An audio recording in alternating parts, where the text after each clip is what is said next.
Sugeng enjang para adiyuswa, sugeng pepanggihan malih wonten ing renungan padintenan adiyuswa ing dinten Sabtu Pon 3 Mei 2025. Sumangga dinten punika kita nampi jejer pangarsa.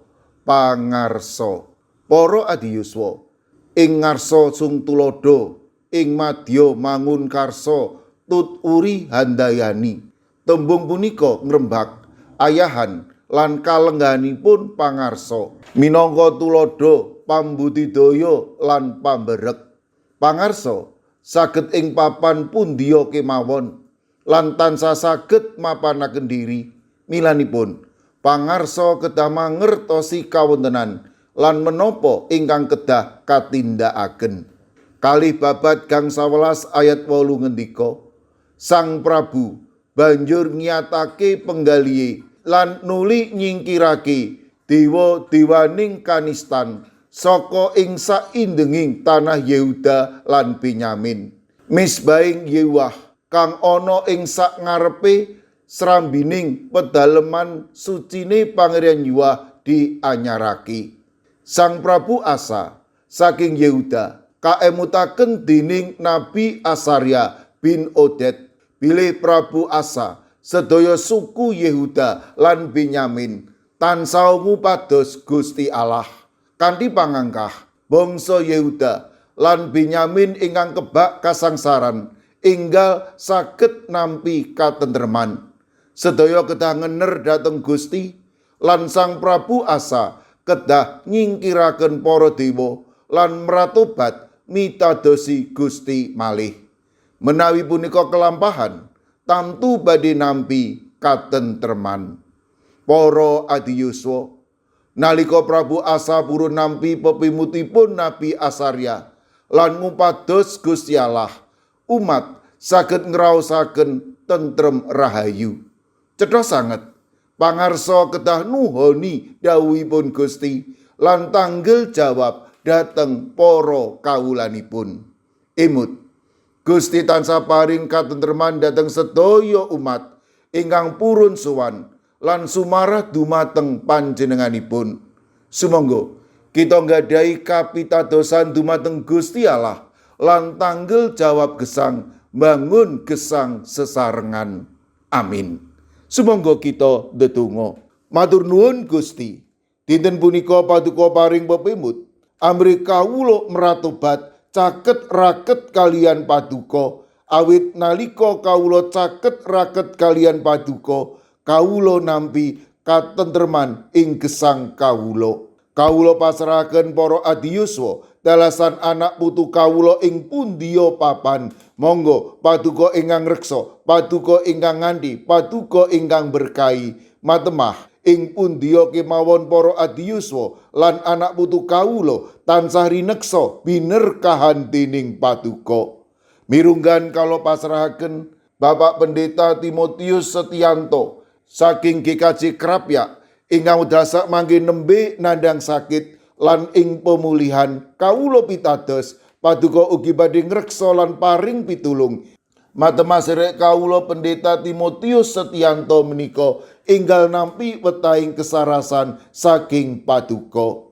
Mirunggan kala pasrahaken Ibu Rini Karaing tiang sepuhipun Ibu Sinta wilayah setunggal GKJ Magelang ingkang dasak mangke nembe nandhang sakit wonten ing Alamanda RSU Magelang. Monggo Gusti lumantar operasi ingkang badhe kacawisaken menika ndadosaken Ibu Rini Karaing menika enggal nampi wetahing kesarasan peparing paduka. Kawula pasrahaken Ibu Sri Hindrayati wilayah sekawan GKJ Magelang ingkang nembe nandhang sakit. Mekaten ugi kawula pasrahaken Ibu Suhartanto, Bapak Sugianto, Bapak Budi Sutomo, Ibu Sucipto, Ibu Tulat, Bapak Amung Pracoyo, Ibu Lis Martono ing GKJ Magelang. Kawula ugi masrahaken Bapak Minto Taruno wonten ing GKJ Pugeran. Kawula pasrahaken Ibu Fani, Bapak Samuel Tujono, Ibu Sri Windardi, Bapak Mardiono, Bapak Agus Budi Pranowo, Bapak Margono, Ibu Marsudi wonten ing GKJ Pamong Utomo Kalinegoro. Kawula pasrahaken sedherek kawula ing GKJ Immanuel Sulu, Ibu Helmi Suprapto, Ibu Tugiani Sunarto lan Ibu Tati. Mekaten ugi kawula pasrahaken Ibu Tati ing GKJ Ngablak, Ibu Yuli Luther Harifa. Kawula pasrahaken ing GKJ Mono, Ibu Sapar, Ibu Priyati, Ibu Syekh Mirah. Kawula pasrahaken Ibu Wiryo Sumarto lan Pendeta Ibnu Prabowo ing GKJ Telpok. Kawula pasrahaken Ibu Isti Wilayah 3 ing GKJ Wonocatur.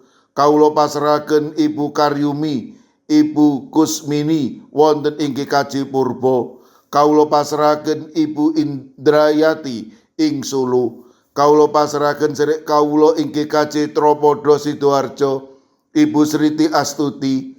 Kawula pasrahaken Ibu Lini Sutopo ing GKJ Semarang Barat. Kawula pasrahaken Bapak Yohanes Mudadi ing GKJ Tuban.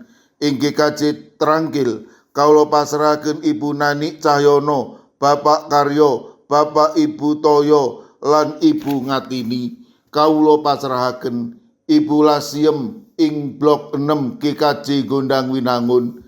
Kawula pasrahaken sedherek kawula ing GKJ Wonosobo, Bapak Lazarus Samijan, Bapak Yusuf Sunaryo, Ibu Endang Sarjono, Ibu Rodiah Sumardi. Kawula pasrahaken Eyang Sarwito ing GKJ Ngalian. Kawula pasrahaken Ibu Wahyono ing GKJ Plengkung, Ibu Sunarti ing GKJ Salaman. Kawula pasrahaken Ibu Apri ing GKJ Canden, Bapak Jatmiko ing Denpasar, Ibu Warsi ing Kemenjing.